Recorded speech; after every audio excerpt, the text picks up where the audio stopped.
first. It's the first event featuring both major party candidates, and with less than 9 weeks in the campaign, there was only one rule that the rivals had a tough time following. Good evening. I'm Maurice Dubois. And I'm Christine Johnson. Tonight's event was right here in New York City. CBS 2's Tony Aiello is live now from the Intrepid on the West Side, where the candidates took on some tough questions while trying to avoid each other.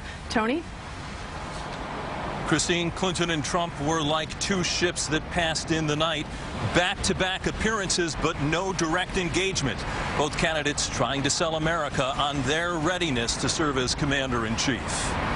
The NBC News Forum gave Clinton a chance to make a virtue of her reputation as a policy wonk, with years of experience on national security matters.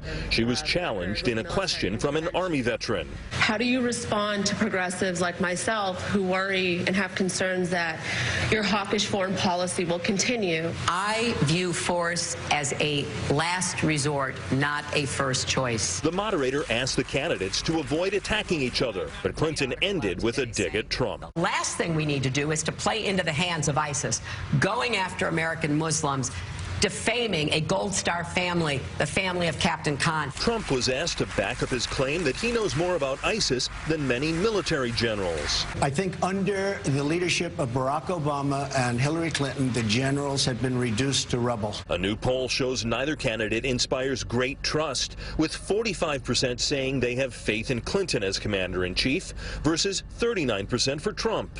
Trump was asked what makes him qualified for the role. I've built a great company. I've been all over the world. I've dealt with foreign countries. I've done very well, as an example, tremendously well dealing with China. Reaction from the audience as it left the Intrepid was mixed. Tony Lee liked Clinton. I prefer someone with more experience. Ralph Italiano is backing Trump. I thought he did okay, and I think he's getting better daily. Mr. Trump, for a first-timer doing a crack at this, I think he's doing an excellent job. And Hillary Clinton?